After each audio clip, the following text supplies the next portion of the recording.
হোক, দল মত ধর্ম বর্ণ নির্বিশেষে শুধুমাত্র বাংলাদেশ জাতীয়তাবাদী দলের পতাকা দলেই নিরাপদ, আর কোন দলের সাথে তারা নিরাপদ আর নয়। গত 50 বছরে যত বাংলাদেশে ভালো কাজ হয়েছে, উন্নয়ন হয়েছে, সব কিন্তু ভাইয়েরা বাংলাদেশ জাতীয়তাবাদী দলের হাত ধরেই হয়েছে।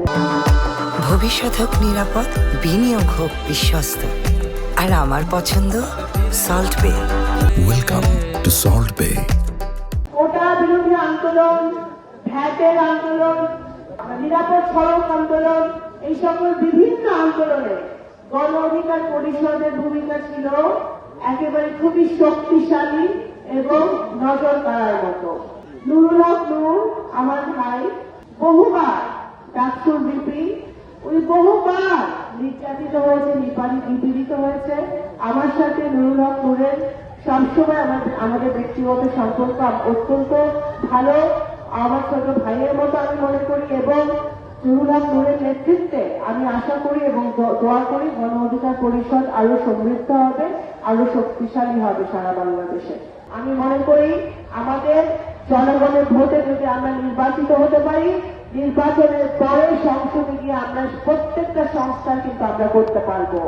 আপনারা কোনোভাবেই ভাববেন না যে আগামী নির্বাচন সহজ হবে। ভোটের মাঠে কোন প্রতিপক্ষকে ছোট করে দেখার কোন সুযোগ নেই।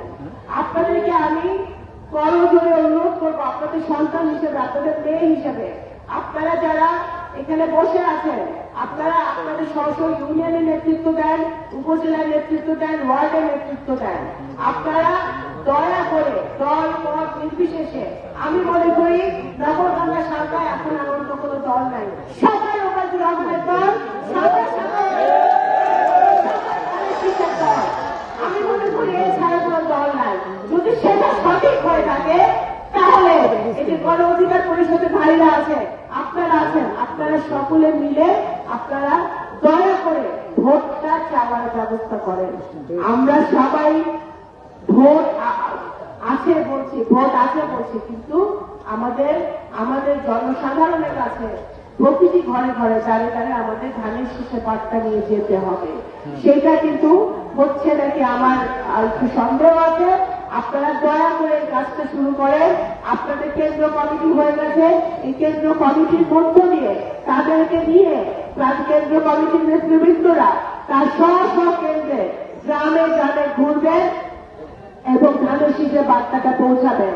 ইতিমধ্যে তারেক রহমান সাহেব ঘোষণা দিয়েছেন, আমরা যদি সরকারে আসতে পারি ইনশাআল্লাহ, তাহলে প্রত্যেকটা মসজিদের আপনার আলেম ওলামাদের জন্য উনি একটা নির্দিষ্ট ভাতার ব্যবস্থা করবেন সরকারি ভাবে। আমাদের বাংলাদেশ জাতীয়তাবাদী দল সরকারে আসলে প্রত্যেকটি ঘরে ঘরে পাবে ফ্যামিলি কার্ড, যেটা ওই ঘরের নারীদের নামে, মায়েদের নামে ফ্যামিলি কার্ডটা হবে। কৃষকরা পাবে ফার্মার্স কার্ড অথবা কৃষক কার্ড, যে কৃষক কার্ডের মধ্য দিয়ে তারা তাদের সুবিধাগুলা তারা পাবে তাদের ইউনিয়নে, তাদের ওয়ার্ডে এবং তাদের উপজেলায়। তো সুতরাং অনেক কিছু করার আছে, আমাদের অনেক উন্নয়ন করা আছে, এবং সেই উন্নয়নের এবং বাংলাদেশের প্রত্যেকটি গত 50 বছরে যত বাংলাদেশে ভালো কাজ হয়েছে, উন্নয়ন হয়েছে, সব কিন্তু ভাইয়েরা বাংলাদেশ জাতীয়তাবাদী দলের হাত ধরে হয়েছে।